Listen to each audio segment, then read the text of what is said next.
Hello students, स्वागत है आपका साइंस पार्क यूट्यूब चैनल पर। आज हम आपके लिए लेकर आ गए हैं नाइन्थ कक्षा के जो साइंस के विद्यार्थी हैं उनके लिए पाठ 7 है गति।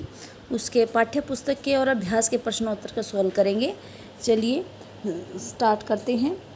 आप ध्यान से देखना, आपको सारे न्यूमेरिकल समझ में आ जाएंगे और सारा कंसेप्ट आपका जो है मोशन वाला क्लियर हो जाएगा। चलिए स्टार्ट करते हैं। पाठ्य पुस्तक के क्वेश्चंस हैं पहले, फिर अभ्यास के करेंगे। देखिए पहला क्वेश्चन है, एक वस्तु के द्वारा कुछ दूरी तय की गई, क्या इसका विस्थापन शून्य हो सकता है? अगर हाँ तो अपने उत्तर को उदाहरण के लिए द्वारा समझाएं। देखिए इसका आंसर है कि भाई हाँ, किसी वस्तु का विस्थापन शून्य हो सकता है भले ही उसने कुछ दूरी तय की हो। तो आपने विस्थापन यानी डिस्प्लेसमेंट पढ़ा होगा। तो उसका मतलब होता है जैसे कि आप घर से स्कूल के लिए आए और वापस घर चले गए तो आपका विस्थापन शून्य है। विस्थापन मतलब होता है एक जगह से विस्थापित होना, एक जगह से दूसरी जगह पे चले जाना, और जहाँ स्टार्टिंग में आप थे और जहाँ लास्ट में आप हो उन दोनों के बीच की जो न्यूनतम दूरी होगी, मिनिमम जो डिस्टेंस होगा, वो विस्थापन होता है। तो इसका इन्होंने पूछा है क्या विस्थापन शून्य हो सकता है? तो विस्थापन शून्य हो सकता है अगर वो कुछ दूरी तय करने के बाद भी अपने पहले वाले स्थान पर पोजीशन पे आ जाता है जहाँ से उसने स्टार्ट किया था मूवमेंट करना, तो वहीं आ जाता है। तो उसकी जो है उसका जो डिस्प्लेसमेंट है वो 0 हो जाता है। अभी इसकी डेफिनेशन है, ये आपने डेफिनेशन कर ली होगी। विस्थापन प्रारंभिक और अंतिम स्थिति के बीच की न्यूनतम दूरी होती है। जैसे मैंने अभी बताया था, यदि कोई वस्तु जहाँ से चली थी वापस वहीं पहुँच जाए तो विस्थापन शून्य हो जाता है। उदाहरण भी आपने अपने स्कूल और घर का दे देना है। उदाहरण दिखा रखे हैं। यदि आप अपने घर से स्कूल जाते हैं और वापस स्कूल से घर आ जाते हैं तो आपके द्वारा तय की गई दूरी तो डबल हो जाएगी, लेकिन विस्थापन जो है शून्य हो जाएगा। दूरी तो आप जितने भी आप जो है स्कूल के, मान लीजिए आप 2 चक्कर लगाएंगे और आपके घर से स्कूल की दूरी 2 किलोमीटर है तो आपकी टोटल दूरी 8 किलोमीटर हो जाएगी, लेकिन डिस्प्लेसमेंट जो है वो 0 ही होगा। तो डिस्प्लेसमेंट और डिस्टेंस जो है, दूरी और विस्थापन जो है बराबर भी हो सकते हैं। मान लीजिए बराबर कब होंगे? जब आप घर से स्कूल आ गए तो दूरी भी 2 किलोमीटर और विस्थापन भी 2 किलोमीटर, और जो है दूरी और विस्थापन बराबर हो गए। पहला केस में जो विस्थापन शून्य भी हो सकता है, आप घर आ गए और घर से आप वापस स्कूल आए, स्कूल से आप वापस घर चले गए तो विस्थापन शून्य है, लेकिन दूरी 4 किलोमीटर हो गई। इस केस में जो है दूरी विस्थापन से ज़्यादा हो गई। 2 केस हो गए, एक तो विस्थापन जो है बराबर हो गया दूरी के, दूसरा विस्थापन जो है उससे जो है दूरी से कम हो गया, दूरी ज़्यादा हो गई। बराबर हो सकते हैं और जो है दूरी हमेशा जो है विस्थापन से ज़्यादा रहेगी, ये ध्यान रखना। और दूरी बराबर हो सकती है, दूरी विस्थापन से ज़्यादा हो सकती है, कभी भी दूरी विस्थापन से कम नहीं होगी। हमेशा विस्थापन या तो दूरी के बराबर होगा या विस्थापन 0 होगा, लेकिन दूरी और विस्थापन में से दूरी हमेशा ज़्यादा रहेगी या बराबर रहेगी, लेकिन दूरी विस्थापन से कम कभी भी दूरी नहीं होगी, ये ध्यान रखना है। अगला क्वेश्चन क्या है? न्यूमेरिकल है। एक किसान 10 मीटर की भुजा वाले एक वर्गाकार खेत है, यानी उसकी जो वर्गाकार खेत है उसकी चारों भुजाएं बराबर हैं, 10 मीटर की है चारों भुजाएं। 40 सेकंड में एक चक्कर लगाता है और 2 मिनट 20 सेकंड के बाद किसान के विस्थापन का परिमाण बताना है। देख लेते हैं इसको, न्यूमेरिकल को भी। देखिए वर्गाकार खेत है, आप ऐसे खेत को एक मतलब कि वर्ग बना लीजिए, ABCD लिख लीजिए। उसमें ये बताया गया है कि उस एक वर्गाकार खेत की भुजा जो है 10 मीटर होती है, तो 4 भुजाएं 10 मीटर की होगी क्योंकि वर्गाकार है। और उसने ये बताया कि एक चक्कर लगाने का जो समय है वो 40 सेकंड है, यानी A से चलकर वापस B पर जाकर C से D से फिर वापस A पर आ जाता है, तो वो 40 सेकंड में ये चक्कर पूरा करता है। तो 2 मिनट 20 सेकंड में हमने बताने हैं कि भाई उसका कितना विस्थापन हुआ। तो हम 2 मिनट 20 सेकंड को सेकंड में बदल लेते हैं। 1 मिनट में 60 सेकंड होती है, तो 2 मिनट में जो है 120 सेकंड हो गई, प्लस में 20, 140 सेकंड हो जाएंगी आपकी। और फिर हम ये देख लेते हैं कि उसने चक्कर कितने लगाए हैं। तो 40 सेकंड में वो एक चक्कर लगा रहा है, तो 140 सेकंड में कितने लगाएंगे। तो देखो 140 सेकंड को हम 40 से डिवाइड कर देंगे तो 3.5 चक्कर आ जाएंगे। 3.5 का मतलब है ए से ए तक तो पूरे 3, फिर आधा का मतलब है ए से बी, बी से सी, सी पर पहुंचा वो आधा। उसने 2 मिनट 20 सेकंड में 3 तो पूरे कर लिए, और जो आधा चक्कर है वो सी पर जाकर वो रुक गया, वहाँ पर उसके 3.5 चक्कर हो गए। तो अब इसका हमने विस्थापन निकालना है। तो विस्थापन का मतलब क्या है, जो न्यूनतम दूरी होगी उसकी प्रारंभिक और अंतिम जो स्थिति है उसके बीच की जो न्यूनतम दूरी है, अगर हम ए से बी और बी से सी की दूरी गिने तो वो 20 मीटर हो जाएगी। और फिर 20 मीटर, फिर हम ए और सी जो हम निकालते हैं विकर्ण का जो करके निकालते हैं, पाइथागोरस प्रमेय के द्वारा जो निकालते हैं उस फार्मूले से निकालेंगे। तो देखिए उस फार्मूले में क्या लगाना होता है, वर्ग का विकर्ण जो हो गया, विकर्ण का वर्ग होता है मतलब कि आधार का जो स्क्वायर प्लस लंब स्क्वायर, यानी आधार हम यहाँ चाहे ए बी को मान ले, चाहे बी सी को आधार मान लीजिए, ए बी को आप लंब मान लीजिए। तो विकर्ण का वर्ग जो है इस तरह से हम ये ले लेंगे। तो 10 हमारा जो है 10 भुजा है, तो 10 का स्क्वायर प्लस 10 का स्क्वायर इजिकल टू ये 100 दोनों हो जाएंगे तो 200 हो जाएगा। फिर 200 का जब हम वर्गमूल निकालेंगे तो ये हमारा लगभग 14 जो है ये विस्थापन आ जाएगा। तो अगर हम ए से बी, बी से सी निकालेंगे तो 20 मीटर आ रही है, लेकिन अगर हम इस पाइथागोरस प्रमेय के द्वारा निकालते हैं तो ये हमारा 14.14, तो विस्थापन मिनिमम 14 है, वो ए से सी के बीच में है। विस्थापन दिखाएंगे भाई ए और सी के बीच की जो दूरी जो विस्थापन है वो 14.14 है। तो ये हमारा विस्थापन आएगा 20 मीटर। ए से बी, बी से सी वाला विस्थापन नहीं आएगा, ये ध्यान रखना है। हमें न्यूनतम दूरी निकालनी है, मिनिमम डिस्टेंस निकालना है कि भाई वो अपनी शुरुआत ए पोजीशन से सी तक कितनी दूर है, मिनिमम बताना है। तो इस तरह से आपका ये क्वेश्चन हो जाएगा। थर्ड क्वेश्चन देखिए, विस्थापन के लिए निम्न में कौन सही है। ये अभी मैंने समझाया था, फर्स्ट क्वेश्चन में था जो, यह शून्य नहीं हो सकता। विस्थापन शून्य हो सकता है जब आप घर से स्कूल के लिए चले, स्कूल से घर पहुँचे तो वहाँ पर विस्थापन शून्य हो गया था, तो ये स्टेटमेंट जो है ये गलत है। तो यहाँ आप फॉल्स स्टेटमेंट है, एफ लिख देना। सेकंड है, इसका परिमाण वस्तु के द्वारा तय की गई दूरी से अधिक है। ये भी मैंने अभी समझाया था कि कभी भी जो दूरी है उससे ज़्यादा विस्थापन नहीं हो सकता। विस्थापन या तो दूरी के बराबर होगा, यानी आप स्कूल से घर से स्कूल आए तो मान लीजिए 2 किलोमीटर था, तो विस्थापन भी 2 किलोमीटर, दूरी भी 2 किलोमीटर, इस केस में बराबर हो गया। वापस आप घर चले गए हैं, दूरी तो 4 किलोमीटर हो गई लेकिन विस्थापन शून्य हो गया, तो ये दूसरी स्टेटमेंट भी रॉन्ग है। कभी भी दूरी जो है विस्थापन से अधिक नहीं हो सकती। ये देखिए लिखा है, पहली स्टेटमेंट भी गलत है, हो सकता है शून्य। दूसरी स्टेटमेंट भी गलत है, उससे बराबर दूरी के बराबर, विस्थापन हमेशा दूरी के बराबर या उससे कम होता है, दोनों, इसलिए जो स्टेटमेंट है दोनों कथन जो हैं गलत हैं। आगे देखिए, अगला जो क्वेश्चन है, चाल और वेग में अंतर बताना है। चाल और वेग में अंतर, देखिए चाल और वेग में अंतर बताने के लिए सबसे पहले तो डेफिनेशन, जब भी कोई आप डिफरेंस लिखते हो, अंतर लिखते हो, तो सबसे पहले हम दोनों की टर्म्स की जो है डेफिनेशन आनी चाहिए। डेफिनेशन, पहला पॉइंट डेफिनेशन हो जाता है, एकांक समय में या इकाई समय में तय की गई दूरी को चाल कहते हैं।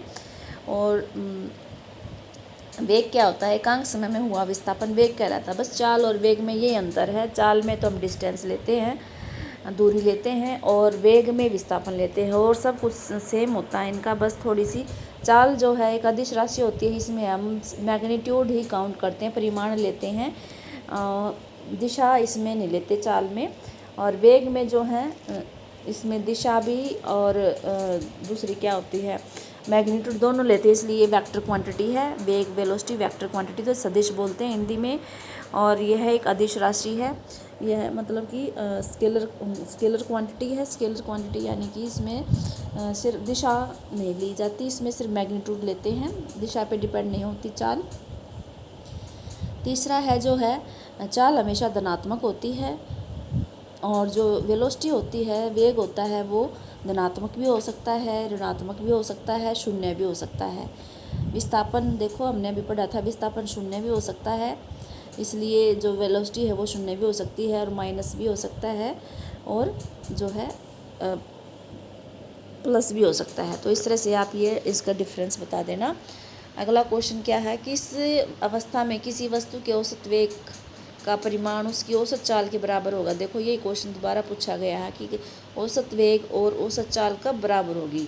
जब विस्थापन और दूरी बराबर होंगे तब क्या होगा, औसत वेग और औसत चाल का जो परिमाण है वो बराबर होगा। इसमें भी ये लिख रखा है, जब कोई वस्तु एक सीधी रेखा में जा रही है, गति कर रही है, तब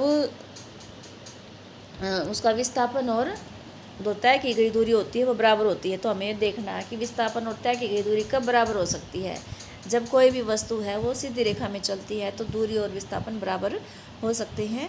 इस स्थिति में औसत वेग का परिमाण और औसत चाल का बराबर निकलेगा। जब आप निकालोगे फॉर्मूले से तो ये बराबर आ जाएगा। अगला क्वेश्चन देखिए, एक गाड़ी का ओडोमीटर क्या मापता है। ओडोमीटर आपने देखा होगा सभी व्हीकल्स में लगा होता है। ओडोमीटर भैया आपने कितनी दूरी तय कर ली। जब भी आप कोई गाड़ी खरीदते हो तो उसमें आप ये देखते हो कि ये गाड़ी कितनी पुरानी है, इसने कितने किलोमीटर दूरी तय की है, ये कितनी चली है। तो उसमें आप ओडोमीटर में देखते हैं भाई इसमें इतनी रीडिंग आई हुई है। तो वो रीडिंग जहाँ पर वो घड़ी जैसा बड़ी घड़ी जैसा होता है वो ओडोमीटर होता है। उसमें तय की गई दूरी लिखी होती है भाई इसने 10,000 किलोमीटर दूरी तय कर ली, 12,000 कर ली, जो भी है। तो जो दूरी मापने वाला जो यंत्र होता है किसी भी व्हीकल्स में वो ओडोमीटर कहलाता है। अगला क्वेश्चन है, जब वस्तु एक समान गति में होती है तब इसका मार्ग कैसा दिखाई पड़ता है। जब एक समान में होती है कोई भी वस्तु चलती है तो वो सीधी रेखा में चलता है, सीधी रेखा की तरह उसका मार्ग दिखाई देता है। अगला क्वेश्चन है, एक प्रयोग के दौरान भाई कोई एक्सपेरिमेंट कर रहे थे तो अंतरिक्ष यान से एक सिग्नल को पृथ्वी तक पहुंचने में, और वो अंतरिक्ष यान जो है आकाश में था, वहाँ से सिग्नल पृथ्वी पर पहुंचा रहा था और उस सिग्नल को पहुंचने में 5 मिनट लग रहे थे, यानी समय 5 मिनट लग रहा था। पृथ्वी पर स्थित स्टेशन से उस अंतरिक्ष यान की दूरी क्या है, हमने दूरी निकालनी है। और हमें पता है जो सिग्नल की चाल वो लाइट के फॉर्म में आ रही थी, प्रकाश के रूप में आ रही थी। तो प्रकाश की चाल हम पहले से पता होती है कि प्रकाश की चाल क्या होती है, 3 × 10 की शक्ति 8 मीटर प्रति सेकंड होती है प्रकाश की चाल। तो हमें दूरी निकालनी है। तो दूरी निकालने के लिए और समय 5 मिनट है, तो 5 मिनट को हम किस में, सेकंड में कन्वर्ट कर लेंगे।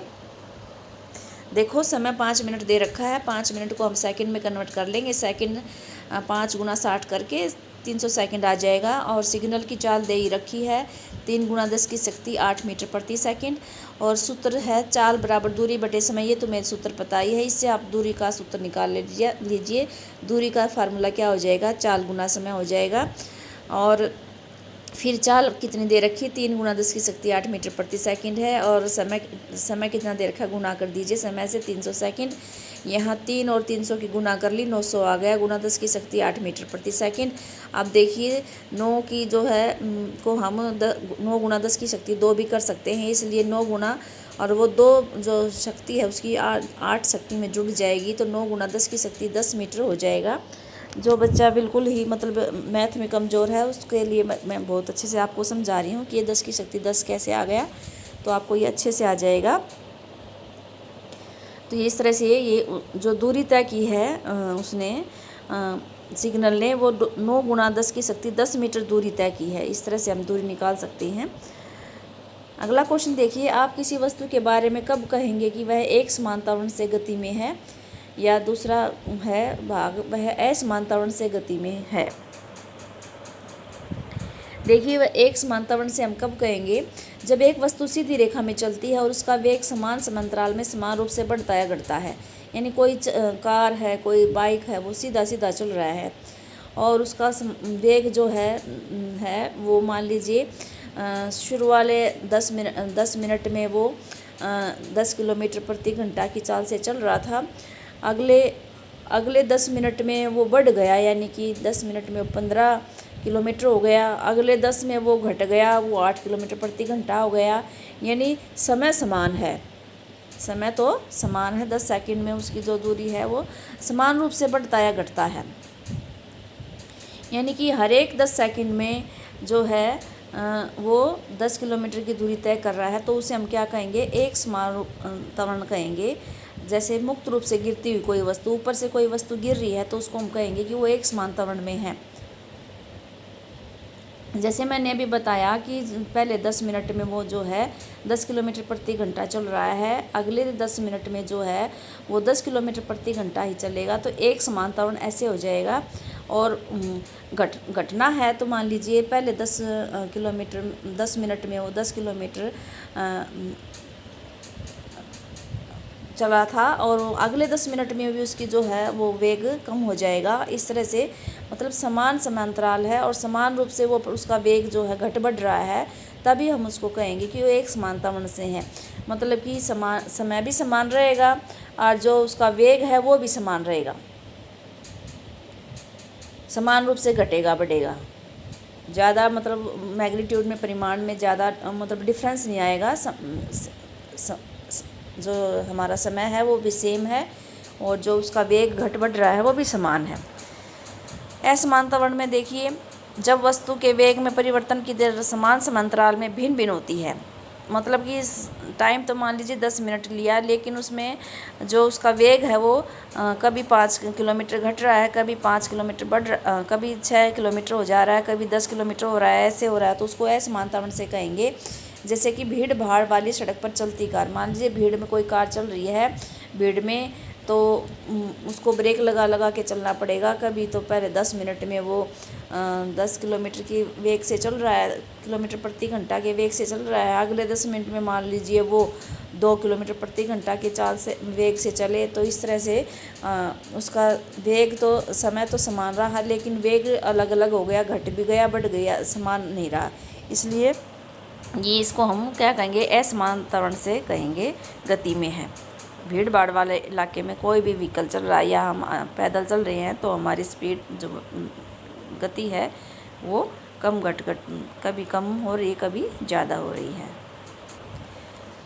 अगला है, अब न्यूमेरिकल है। एक बस की गति 5 सेकंड में 80 किलोमीटर प्रति घंटा से घटकर 60 किलोमीटर प्रति घंटा हो जाती है। बस का त्वरण ज्ञात कीजिए।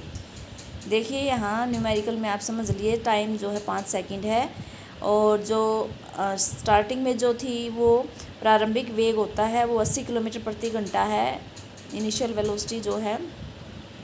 फाइनल वेलोसिटी है जो 60 किलोमीटर प्रति घंटा हो गया है, जो अंतिम वेग है। तो त्वरण निकालना है।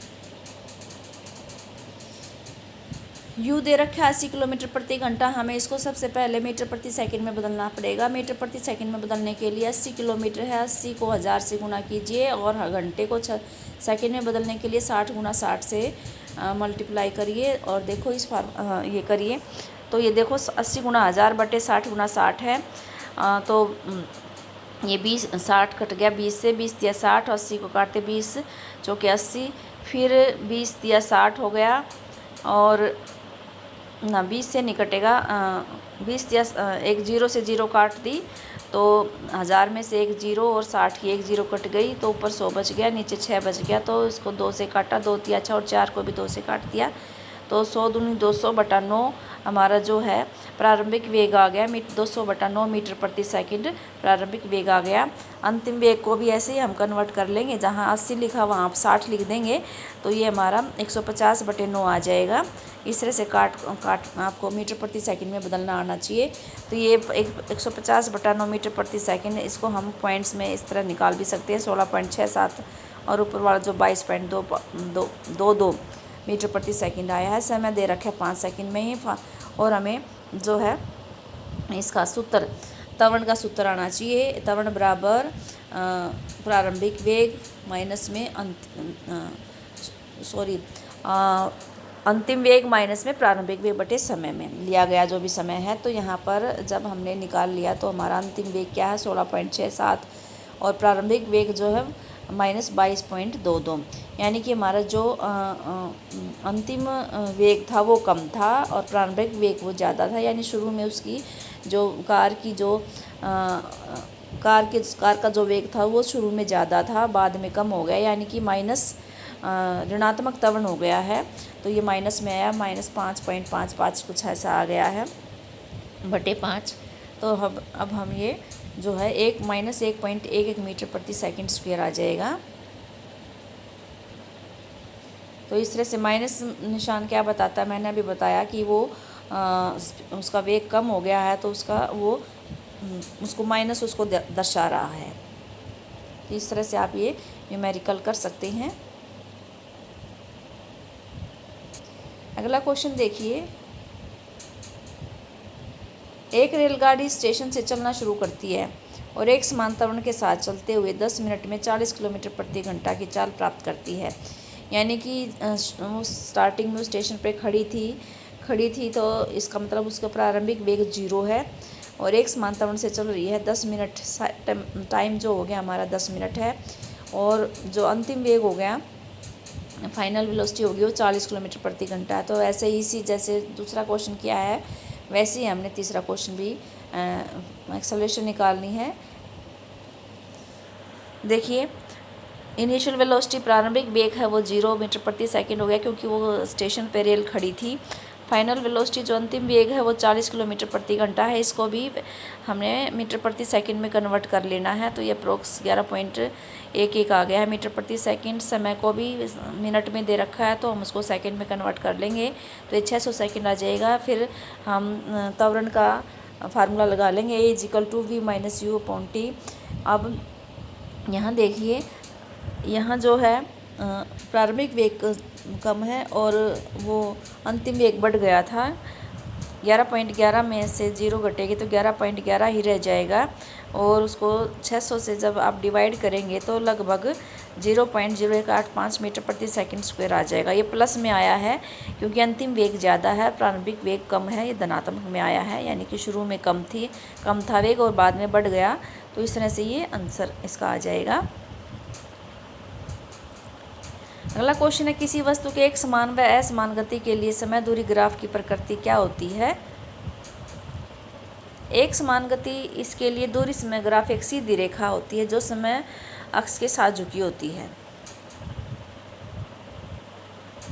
ये देखिए, एक समान चाल से जब भी कोई गति चलती है तो इस तरह से सीधी रेखा आ जाएगी। आपको ये डायग्राम बना रखा है, दूरी समय ग्राफ है, वाई एक्स पे दूरी ले रखी है और एक्स एक्स पे समय ले रखा है। तो जब भी कोई एक समान चाल से चलेगी कोई भी वस्तु, उसका जो दूरी समय ग्राफ आएगा वो हमेशा ऐसे स्ट्रेट लाइन आएगा। ओ बिंदु से लेकर ऐसे स्ट्रेट लाइन बीच से, जहाँ पर एक्स और वाई एक्स है वहाँ से सीधी ऐसे स्ट्रेट लाइन आ जाएगी। असमान गति है उसके लिए जो है दूरी समय ग्राफ वक्र रेखा आता है। वक्र रेखा कैसे है, देखिए, जब भी असमान चाल से कोई वस्तु चलती है तो उसका सीधी रेखा न आकर ऐसे वक्र आ जाता है। ये दूरी समय ग्राफ है असमान चाल के लिए। तो असमान चाल का जब भी आप ग्राफ बनाएंगे तो इस तरह से आप उसको दिखा देंगे, जिसमें असमान है मतलब कि पहले 2 सेकंड में, 4 सेकंड में, 6 सेकंड में वो उसकी जो दूरी है, वो चाल है जो है वो असमान है, असमान दूरी तय करती है।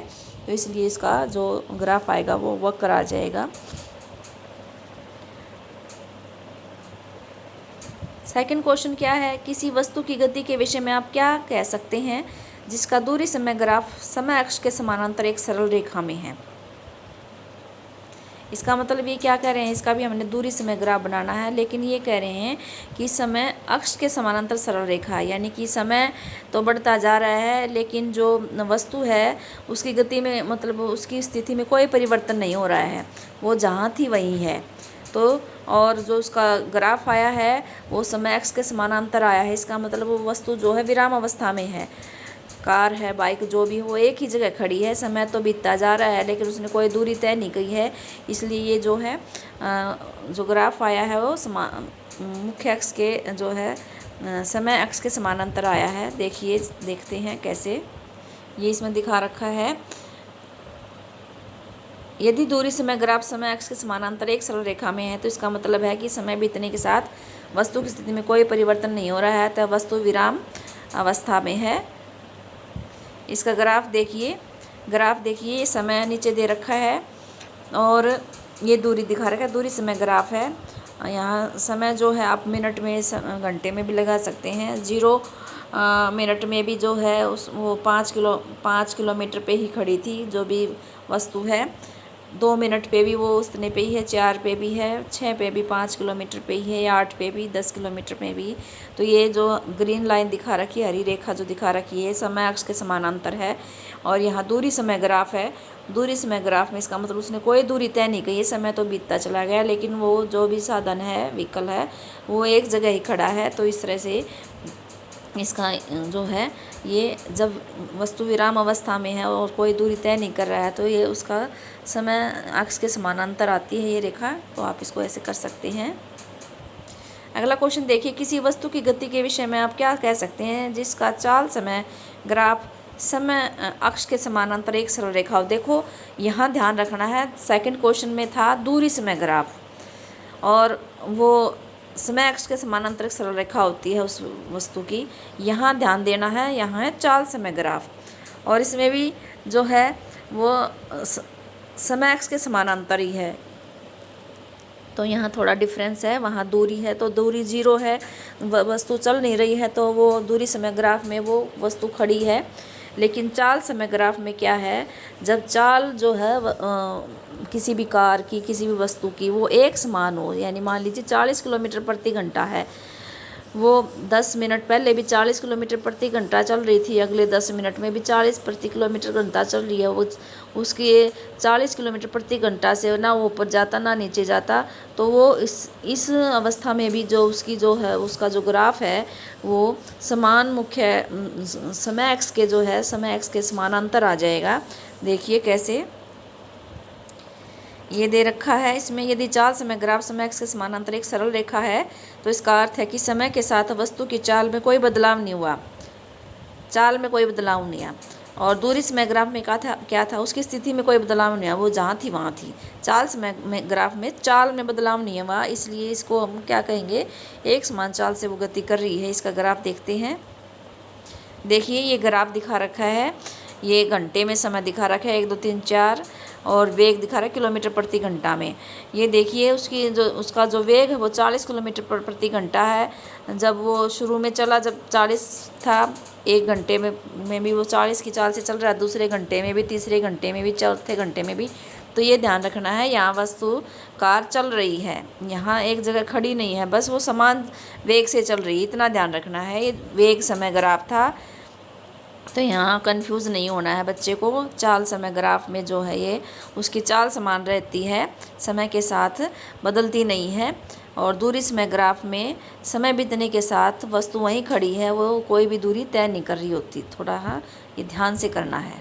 अगला क्वेश्चन देखिए, वेग समय ग्राफ के नीचे के क्षेत्र से मापी गई राशि क्या होती है। अब ध्यान रखना है, दूरी समय ग्राफ से तो हम चाल निकालते हैं और वेग समय ग्राफ के नीचे जो भी क्षेत्र होता है वो विस्थापन, क्योंकि वेग जो है विस्थापन से है, तो वेग समय ग्राफ के नीचे जो भी एरिया होगा उससे हम क्या निकालेंगे, विस्थापन। ये देखिए वेग समय ग्राफ के नीचे का क्षेत्र विस्थापन के परिमाण को दर्शाता है, तो वहाँ से विस्थापन निकालेंगे। अगला क्वेश्चन देखिए, कोई बस विरामावस्था से चलना प्रारंभ करती है तथा 2 मिनट तक 0.1 मीटर प्रति सेकंड के एक समान त्वरण से चलती है। यहाँ देखना, कोई बस विराम अवस्था से चल रही है। विराम अवस्था से चलना माने उसकी प्रारंभिक वेग इनिशियल वेलोसिटी u0 है, समय कितना है, 2 मिनट है, टाइम 2 मिनट है और यहाँ मिनट को सेकंड में कन्वर्ट करना पड़ेगा। और उसने 0.1 मीटर प्रति सेकंड स्क्वायर है। अब यहाँ ये ध्यान रखना है, ये वेग या चाल नहीं है, इसका जो यूनिट दे रखी है मीटर प्रति सेकंड स्क्वायर है, तो ये एक्सेलरेशन त्वरण है। 0.1 मीटर प्रति सेकंड एक समान त्वरण से चल रही है वो। तो हमें प्राप्त की गई चाल निकालनी है कि उसने किस चाल से चली ये बताना है और कितनी दूरी तय की गई ये बताना है इस न्यूमेरिकल में। देखिए प्रारंभिक वेग मैंने बता दिया था u0 है, त्वरण उसमें दे रखा है 0.1 मीटर प्रति सेकंड स्क्वायर, समय 2 मिनट था तो हम उसको सेकंड में कन्वर्ट कर लेंगे, 2 मिनट को 60 से मल्टीप्लाई कर देंगे तो 120 सेकंड आ जाएगा। अब चाल निकालने के लिए क्या है, फार्मूला लगाया है, गति के जो समीकरण हैं उनमें जो 3 फार्मूले हैं उनमें से एक है पहले वाला v = u + at। तो यहाँ हमें चाल निकालनी है, वी निकालना है, क्योंकि u गिवन है, v दे नहीं रखा तो v निकालेंगे। u 0 है तो फार्मूले में u 0 है, प्लस फिर प्लस लगा देंगे। at का मतलब a जो है वो त्वरण दे रखा है 0.1 मीटर प्रति सेकंड स्क्वायर, और t है गुणा में t समय है तो गुणा 120 से मल्टीप्लाई कर देंगे। 0.1 का पॉइंट हटाने के लिए हम नीचे 10 लगा देंगे, और 10 और 10 की 0 और 120 की 0 को कट कर देंगे, तो ये हमारा क्या आ जाएगा, चाल क्या आ जाएगा, 12 मीटर प्रति सेकंड। तो उसकी चाल क्या थी, वो 12 मीटर प्रति सेकंड की चाल से चल रही है वस्तु, बस। फिर है तय की गई, दूसरा जो बी पार्ट था वो क्या पूछा था, तय की गई दूरी पूछी थी। तय की दूरी यहाँ एस से दिखाया गया है, तो दूसरा फार्मूला जो है S is equal to U T plus half A T square यहाँ है। अब एस दूरी निकालनी है तो यू पता ही है, देखो यू टी निकालनी है, यू 0 दे रखा है और टी टाइम है, तो 0 को 120 से जब मल्टीप्लाई करते हैं, 120 सेकंड से करते हैं तो 0 ही आता है, इसलिए न्यूमेरिकल में यू टी को सीधा 0 ही दिखा दिया गया है। प्लस में 1/2 गुणा में ए त्वरण 0.1 मीटर प्रति सेकंड स्क्वायर है, और जो टी दिखा रखा है टी का स्क्वायर है तो 120 गुणा 120 करेंगे 2 बार। तो इस तरह से ये जो न्यूमेरिकल है जब आप सोल्व करोगे तो ये जो है इसका ये देखो 0.05 दिखा दिया, 120 गुणा 120 गुणा करेंगे तो 14,400 दिखा रखा है, और 0.1 को जब हम 2 से डिवाइड करेंगे तो ये 0.05 आ जाएगा, और जब इन दोनों की 0.05 और 14,400 को मल्टीप्लाई करते हैं और इसका 0.05 का जो है ये पॉइंट हटाने के लिए नीचे 100 लगा देंगे, तो 2 0 इसकी 14,400 से 2 0 से कट जाएगी, तो 144 और 5 की गुणा करेंगे तो ये क्या आ जाएगा, 720 मीटर आ जाएगा। तो ये तय की गई दूरी क्या हो गई, 720 मीटर हो जाती है। अगला क्वेश्चन देखिए, अगला क्वेश्चन है कोई रेलगाड़ी है और 90 किलोमीटर प्रति घंटा की चाल से चल रही है, यानी स्टार्टिंग में जो इनिशियल वेलोसिटी है, प्रारंभिक वेग है वो 90 किलोमीटर प्रति घंटा है। ब्रेक लगा दिया है, ब्रेक लगाने पर उसका जो त्वरण है वो माइनस में हो गया, यानी ब्रेक लगने पर वो उसका एक्सेलरेशन कम हो गया है, वेग कम हो गया है, तो माइनस में हो जाएगा, -0.5 मीटर प्रति सेकंड स्क्वायर हो गया है। रेलगाड़ी विरामावस्था में आने के पहले कि कितनी दूरी तय करेगी, तो यहाँ विराम अवस्था में आने से पहले हमें दूरी बतानी है, वो कितनी तय करेगी।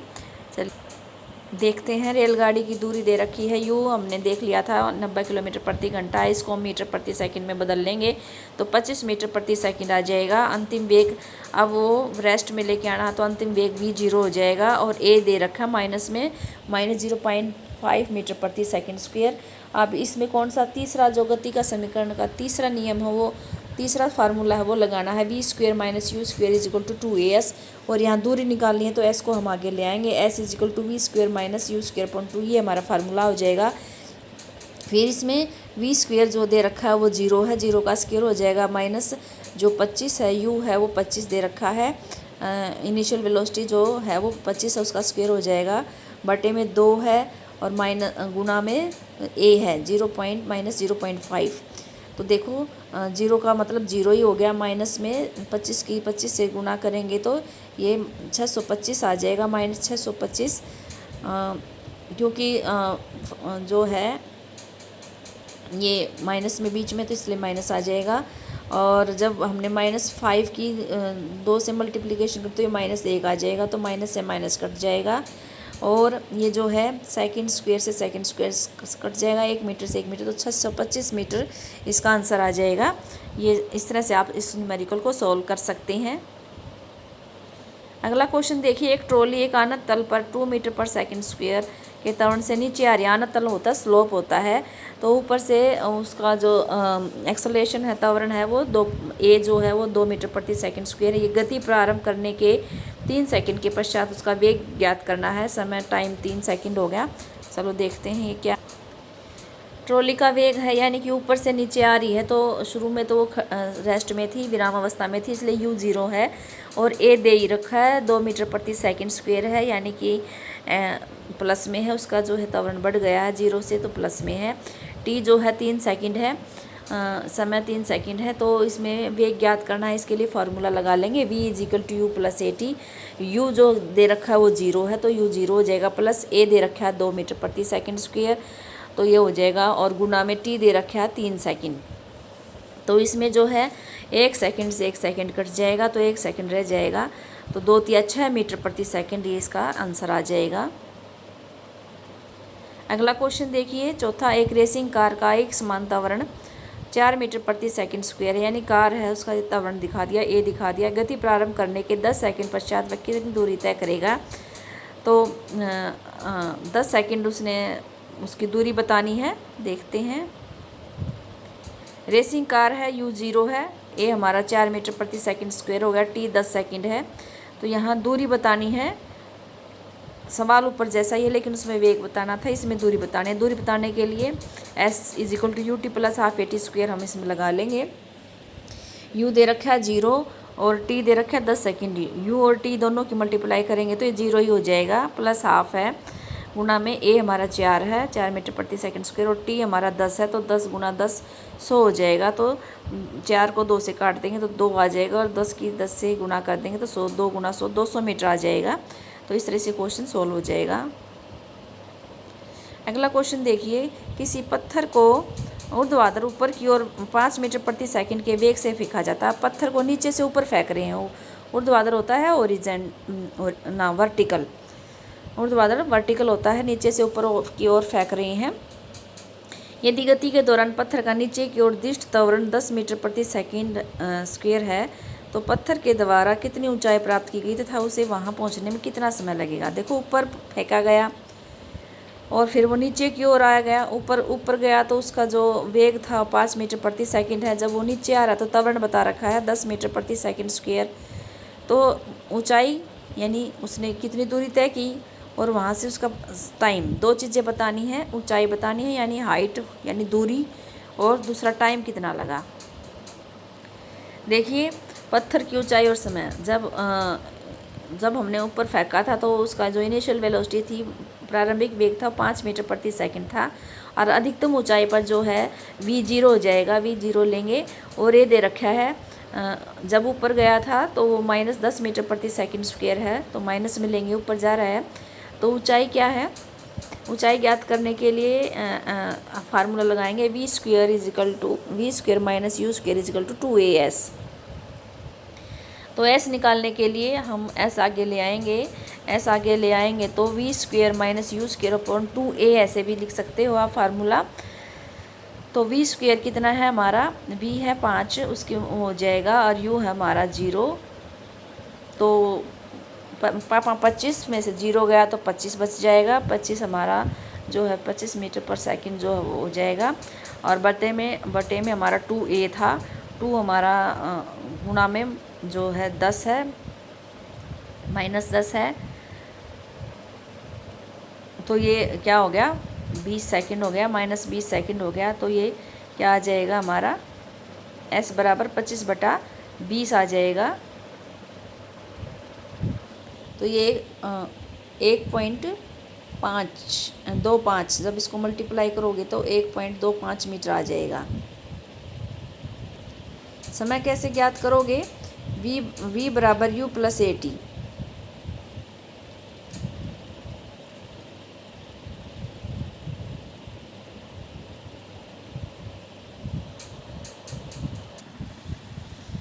समय ज्ञात करने के लिए फार्मूला लगा रहे हैं v is equal to U plus AT। यहाँ t निकालने के लिए हम सीधा ऐसे भी कर सकते हैं, t is equal to v minus U upon a। तो v कितना दे रखा है, v जैसे 0 था स्टार्टिंग में, ऊपर देखो v 0 है, तो और u कितना है हमारा, u दे रखा है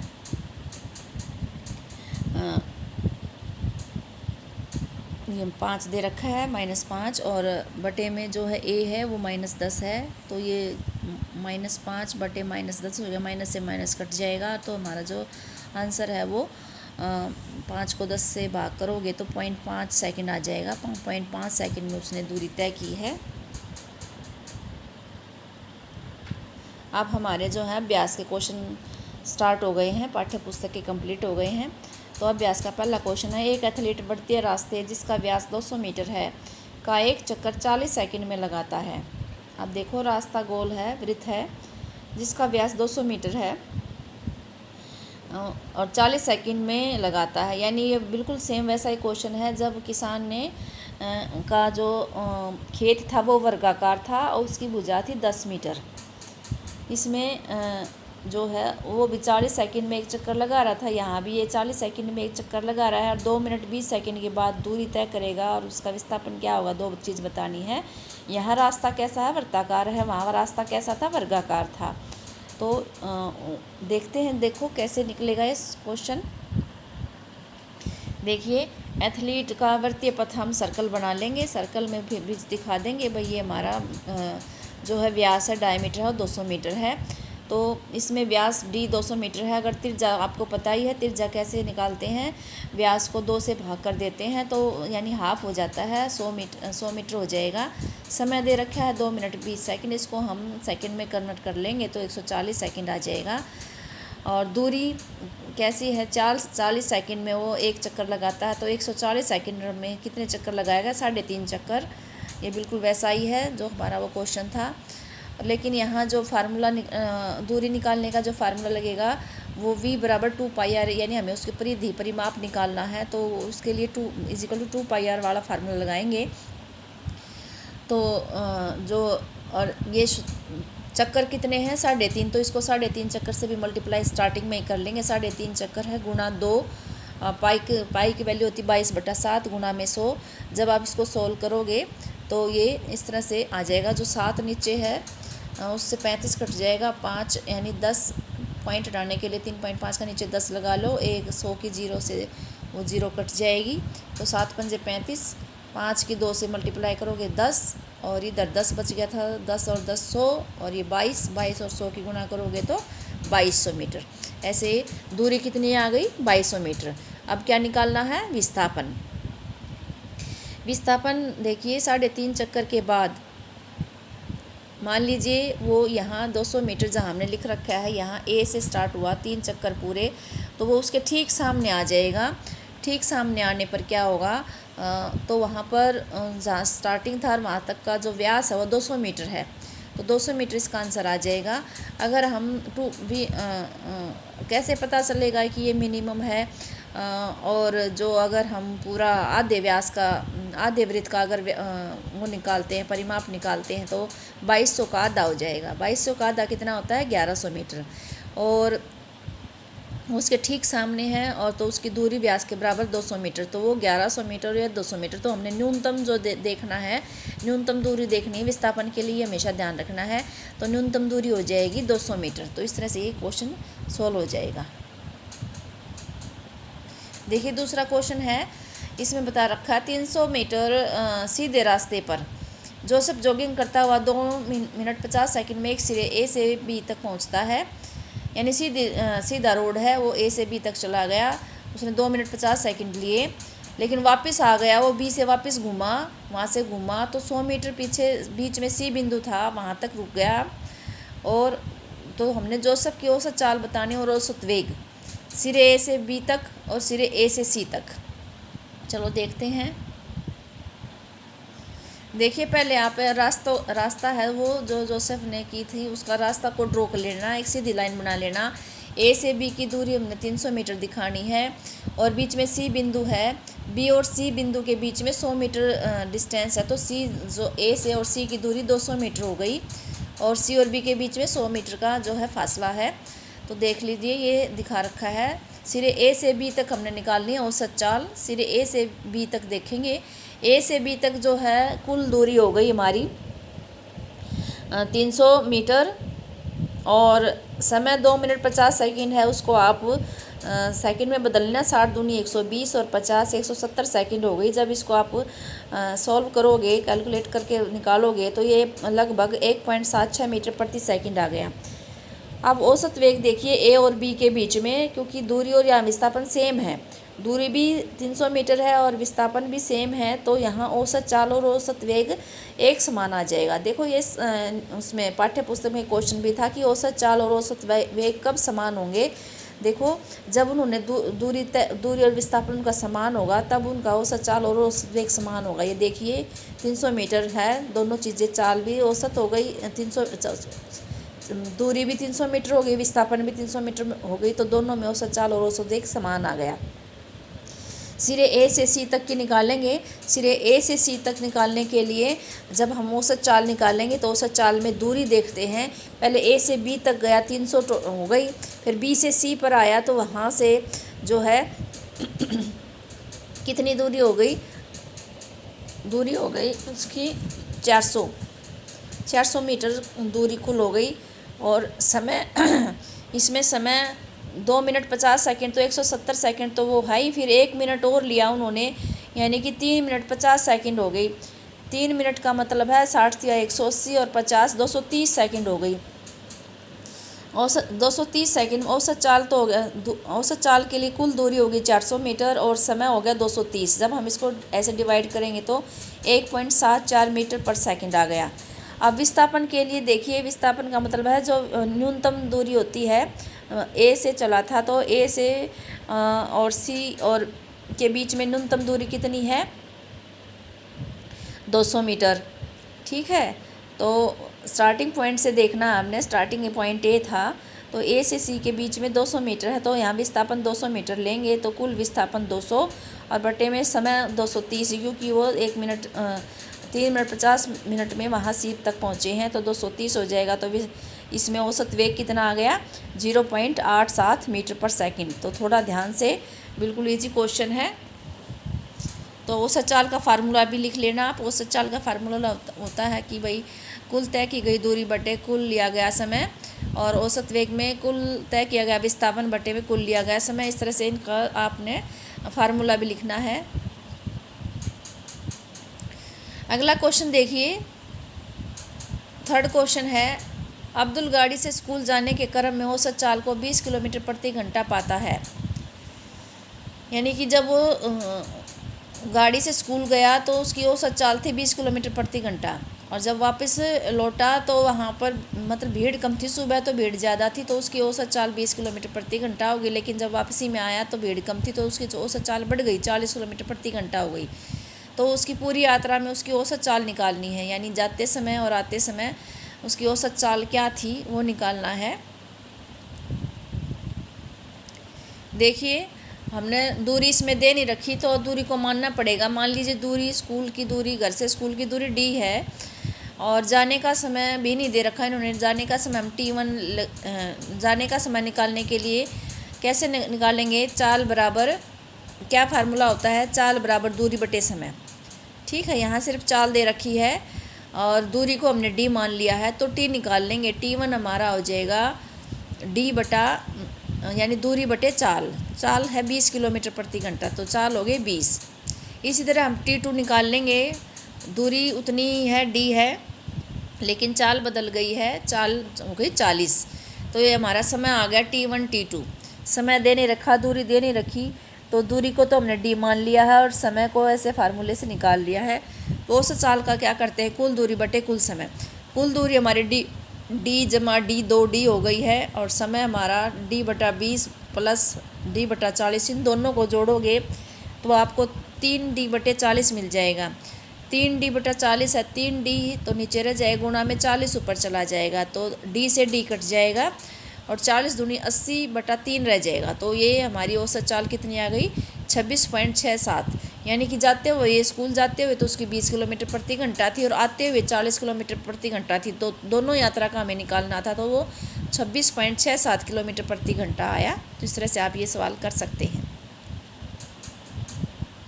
अगला क्वेश्चन देखिए, अगला क्वेश्चन है चौथा, कोई मोटर बोट झील में विराम अवस्था से सरल रेखीय पथ पर 3 मीटर प्रति सेकंड स्क्वायर की नियत त्वरण से 8 सेकंड तक चलती है।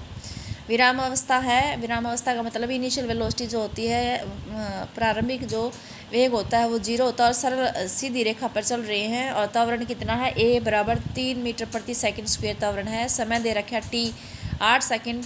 तो इस समय अंतराल में मोटर बोट कितनी दूरी तय करती है, यानी हमें दूरी बतानी है। समय बता दिया, त्वरण बता दिया, और अब क्या निकालना है, दूरी देखिए, इसमें u 0 है और त्वरण है 3 मीटर प्रति सेकंड स्क्वायर और समय t दे रखे 8 सेकंड। तो कौन सा फार्मूला लगाएंगे, s = ut + ½ at² लगा लेंगे अब ये देखिए u 0 है तो u t वाली वैल्यू 0 हो जाएगी, क्योंकि t 8 सेकंड है, u 0 और 8 की गुणा करेंगे तो 0 हो जाएगा, प्लस हाफ 1/2 a दे रखा है 3 मीटर प्रति सेकंड स्क्वायर, और गुणा में 8 t समय 8 गुणा 8 तो ये 64 आ गया, तो 64 को 2 से काट देंगे तो 32 हो गया, 32 दिया 96 आ जाएगा, 96 मीटर आपका आंसर आ जाएगा। तो उसने 96 मीटर दूरी तय की।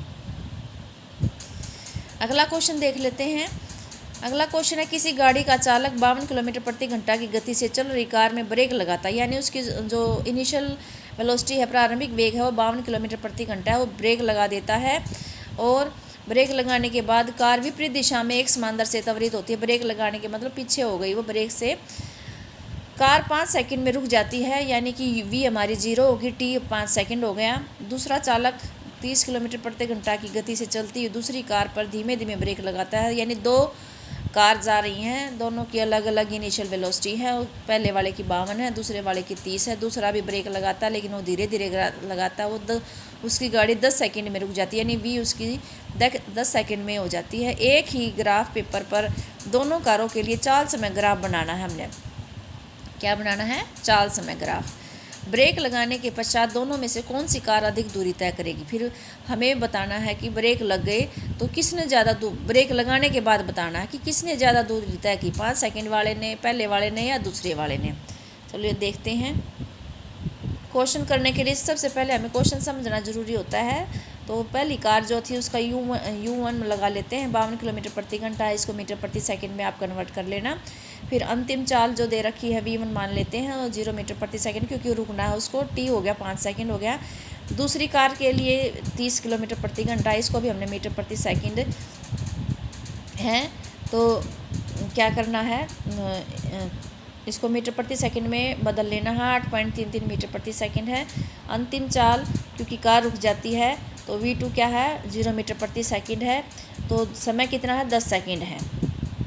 अब देखिए पहले ग्राफ देख लेते हैं, ग्राफ कैसे आएगा। ग्राफ पेपर एक ही पर दोनों कार का हमने ग्राफ दिखाना है, दूरी चाल समय ग्राफ दिखाना है। तो एक तरफ हमने चाल लेनी है, चाल हमने मीटर प्रति सेकंड में लेनी है, क्योंकि हमने कन्वर्ट कर लिया उसको मीटर प्रति सेकंड में। ये 0 से 16 तक दिखा रखा है, टाइम दे रखा है सेकंड में, 10 सेकंड तक दिखा रखा है।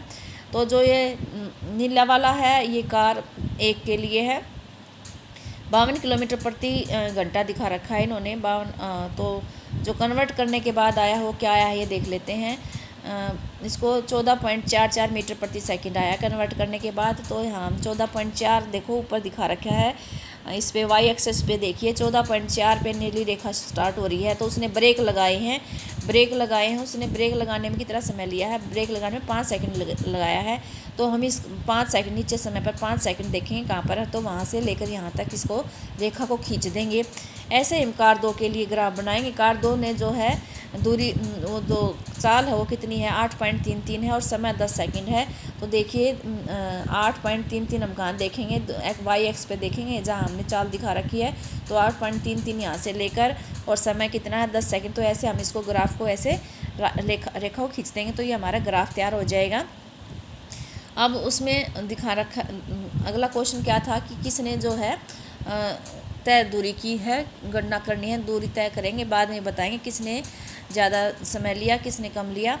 देखिए जब हम चाल समय ग्राफ से हम वो निकालेंगे, दूरी निकालेंगे, तो दूरी निकालने के लिए वहाँ पर क्या बन जाता है, त्रिभुज बन जाता है। त्रिभुज बना, और त्रिभुज का क्षेत्रफल का फार्मूला क्या होता है, 1/2 गुणा आधार गुणा ऊंचाई होता है। तो पहली कार पहली कार का है, पहली कार की जब हम दूरी निकालेंगे तो ये फार्मूला लगाएंगे, दूरी S1 = त्रिभुज का क्षेत्रफल 1/2 गुणा आधार गुणा ऊंचाई। तो 1/2 गुणा आधार कितना है, 5 सेकंड है। देखो आधार, इसमें देखिए आधार हमारा टाइम है, समय 5 सेकंड लेंगे। तो 0 से 5 तक जो है ये ब्लू वाली लाइन देखेंगे, आधार कितना हो गया, 5 हो गया। तो आधार हमारा 5 हो गया। ऊंचाई कितनी होगी, यानी कि वाई एक्सिस पे देखेंगे ये हमारी ऊंचाई कितनी है, 14.44 है। तो 2 से ये कट जाएगा, 14.44, 2 7.22 आ जाएगा। फिर 5 से उसकी मल्टीप्लाई कर देंगे, 5 से मल्टीप्लाई करने के बाद ये 36.1 मीटर आ जाएगा। ठीक है। तो पहली कार ने ब्रेक लगाने के बाद 36.1 मीटर दूरी तय की। अब दूसरी कार का भी इसी तरह देख लेते हैं। S2 त्रिभुज का क्षेत्रफल बराबर 1/2 गुणा आधार गुणा ऊंचाई। इसमें जो समय था वो आधार है, देखिए 10 है, और ये हमारा 8.33 था ऊंचाई।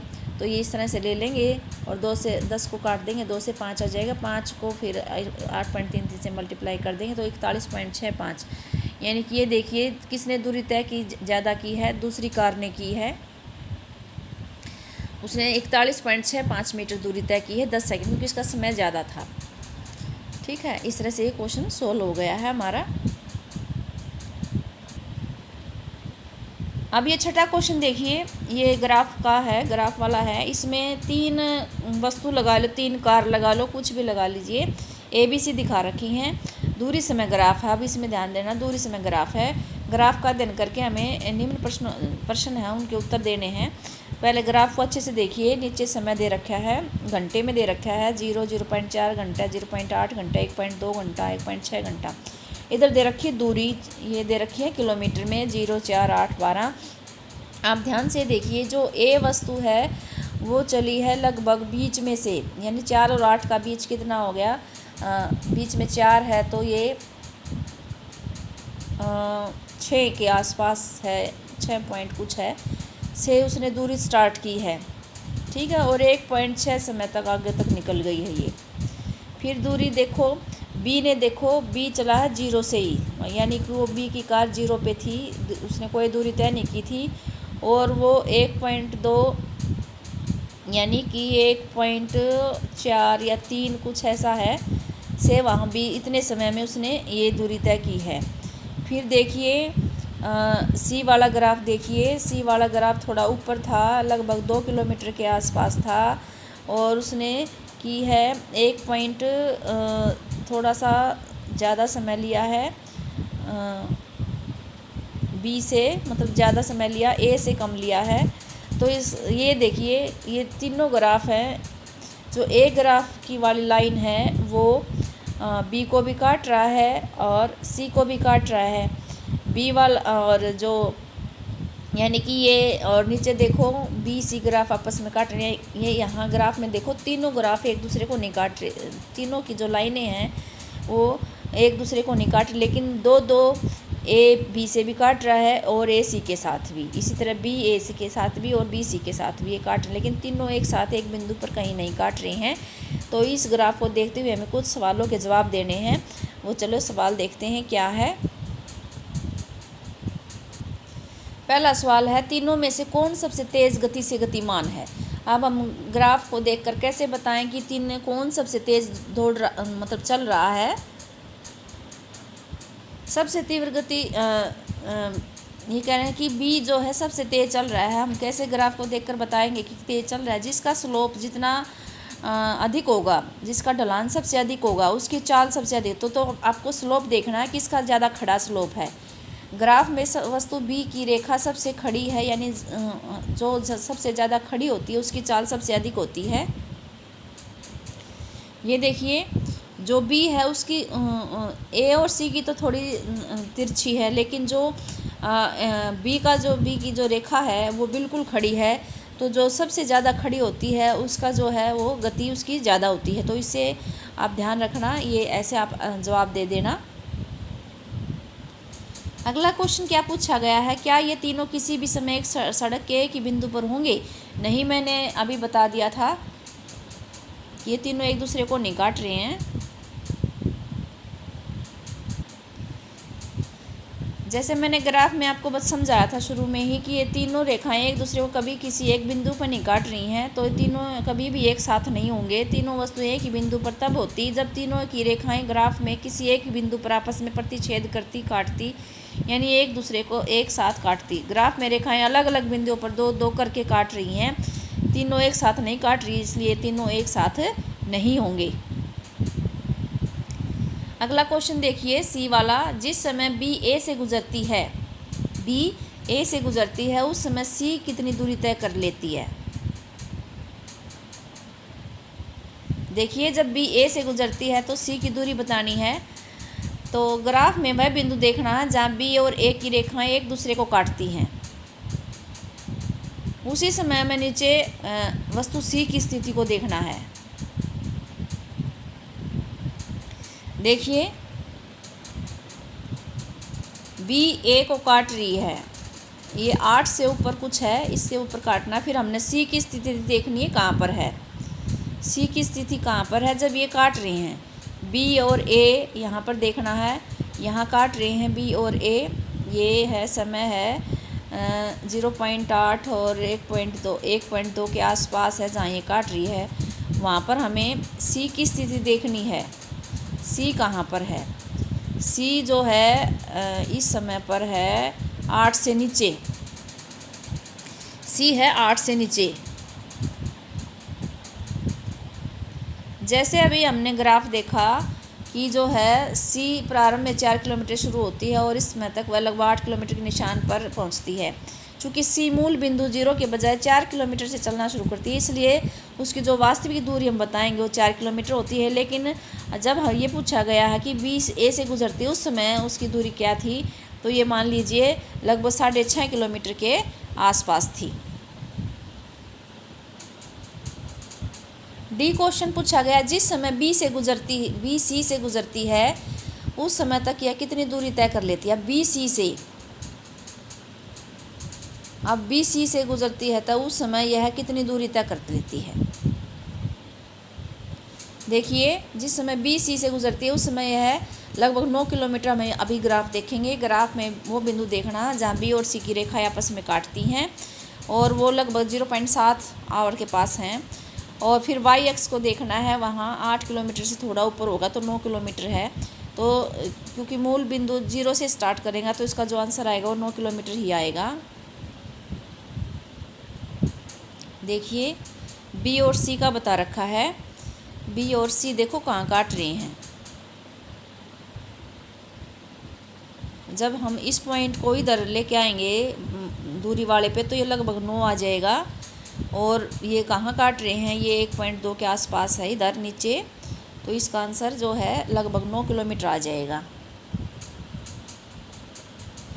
अब 7वां क्वेश्चन देखिए, 20 मीटर की ऊंचाई से गेंद को गिराया जाता है, यानी ऊपर से नीचे गिराया जाता है। यदि उसका वेग 10 मीटर प्रति सेकंड स्क्वायर के एक समानता उनकी दर से बढ़ता है तो यह किस वेग से धरातल से टकराएगी। यानी वेग निकालना है और समय निकालना है, किस समय पश्चात वह धरातल से टकराएगी, समय और वेग।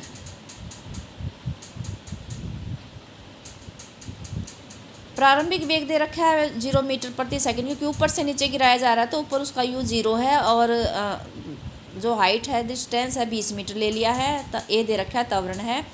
तो अंतिम वेग निकालना है, उसके लिए फार्मूला लगा दिया, v² = u² + 2as। तो इसके लिए हम क्या कर सकते हैं, v² निकालना है तो u हमारा 0 है ही, 0 का स्क्वायर 0 होता है, प्लस 2as, 2 गुणा में 10 है त्वरण और 20 है ऊंचाई। तो ये कितना आ जाएगा, v² आ जाएगा 400। और फिर इसका वो निकाल लेंगे वर्गमूल, तो ये 20 मीटर प्रति सेकंड आ जाएगा। अंतिम वेग कितना आ गया, 20 मीटर प्रति सेकंड। फिर समय निकालना है, समय निकालने के लिए क्या है, ज़मीन तक पहुंचने में कितना समय लगेगा, इसके लिए हम फार्मूला लगाएंगे t के लिए, v = u + at। v हमारा 20 दे आ गया, भी निकाला है अपन, और v 0 है। और ये तो t निकालने के लिए हम पहले ये फार्मूला लगा सकते हैं, v - u बटे में a। तो v में से u गया 0 गया तो 20 बच गया, और t हमारा 10 था तो 2 सेकंड आ जाएगा, t 10 2 में 20 आ जाएगा। तो 20 मीटर प्रति सेकंड के बाद 2 सेकंड की गति से ज़मीन पर वो गिरेगी। अगला क्वेश्चन देखिए 8वां, किस कार का चाल समय ग्राफ चित्र 7.1 दर्शाया गया है, किसी कार का। तो ये देखो दिखा रखा है, इसमें 2 क्वेश्चन पूछे गए हैं। समय दे रखा है सेकंड में, चाल दे रखी मीटर प्रति सेकंड में। पहला क्वेश्चन है, पहले 4 सेकंड में कार कितनी दूरी तय करती है, पहले 4 सेकंड में। तो हमें ग्राफ में सेकंड एक्स एक्सिस पे देखना है, तो 4 पे उंगली रख के ऊपर तक जाइए, जहाँ इस ग्राफ में ये रेखा आई हुई है, ऊपर तक जाओगे तो 6 दिखाई देगा आपको, 6 इधर मिलाना 6। इस अवधि में कार द्वारा तय की गई दूरी को ग्राफ में छायांकित क्षेत्र द्वारा दिखाइए। फिर हमें उस दूरी को भी दिखाना है कि उसने कितनी दूरी तय की। देखते हैं इसको, देखिए ये छायांकित भाग कर दिया है। ये ग्राफ हमारा 4 सेकंड से लेकर और यहाँ तक वो जहाँ पर ये छू रहा है इस रेखा को, वहाँ तक ये देखो ग्रे कर दिया है, और ये 6 किलोमीटर आ गया है।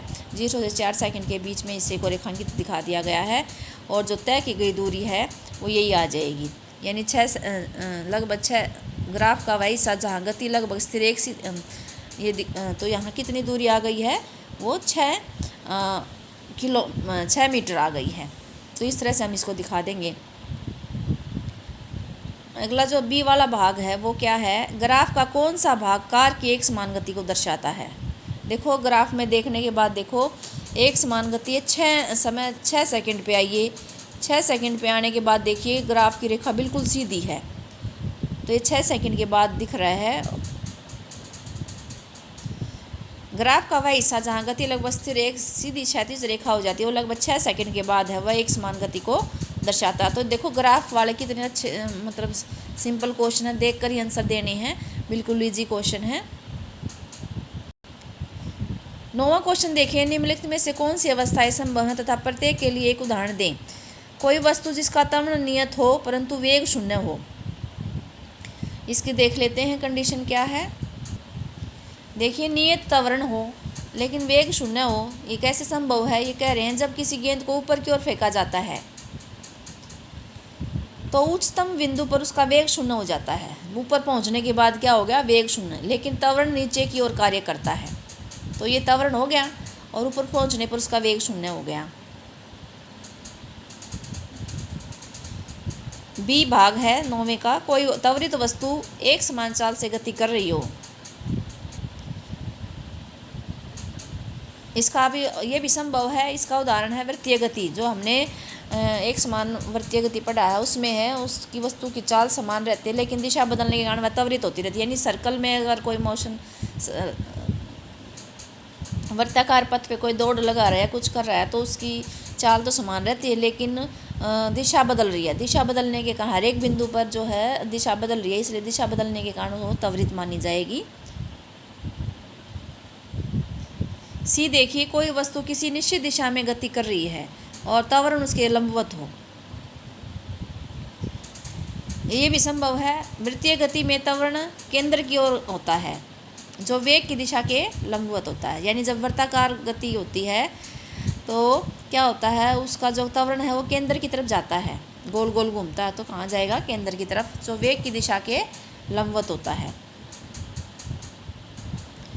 लास्ट क्वेश्चन देखिए, 10वां क्वेश्चन है, कृत्रिम उपग्रह है, कोई उपग्रह है 42,250 किलोमीटर तिरछा है, तिरछा की वृत्ताकार कक्षा में घूम रहा है, मतलब इतनी ज़्यादा उसमें वो उसके चक्कर लगा रहा है वो। यदि वह 24 घंटे में पृथ्वी की परिक्रमा करता है, कितने घंटे में, 24 घंटे में, तो उसकी चाल का परिकलन करना है, चाल बतानी है उस कृत्रिम उपग्रह की। सवाल उपग्रह की चाल की हमें बतानी है, चाल क्या है, और दूरी दे रखी है 42,250 किलोमीटर, टी दे रखा है 24 घंटे। कुल दूरी परिधि निकाल लेंगे 2 पाई आर फार्मूले से। 2 पाई आर क्या है, 2 गुना 3.14 गुना 42,250, ये हमारा लगभग आ गया 2,65,330 किलोमीटर आ गया। अब चाल क्या होता है, 2 पाई आर बटे टी, ये सीधे फार्मूले से भी निकाल सकते हो, बटा टी यहाँ भी यहीं कर सकते हो। अब किलोमीटर प्रति घंटा में निकालना है, तो ये किलोमीटर आए हैं, प्रति 24 घंटे दे रखा है। आप इसको 24 से डिवाइड करोगे तो 11,055.41 किलोमीटर प्रति घंटा आपका आंसर आ जाएगा। तो आज ये जो है गति पाठ के जो हमने पाठ्य पुस्तक के और अभ्यास के प्रश्नोत्तर सोल्व कर लिए हैं। आप इसको जो भी न्यूमेरिकल हैं वो 2-3 बार अभ्यास कर लीजिए, आपके टिप्स पर हो जाएंगे। और अगर आपको पसंद आ रही हैं तो इसको सब्सक्राइब करें और अपने 9th के स्टूडेंट्स के पास शेयर करें, ज़्यादा से ज़्यादा शेयर करें। और कोई भी आपको डाउट है तो कमेंट्स में ज़रूर कमेंट करें। मिलते हैं अगली वीडियो में, तब तक के लिए धन्यवाद। Thanks for watching.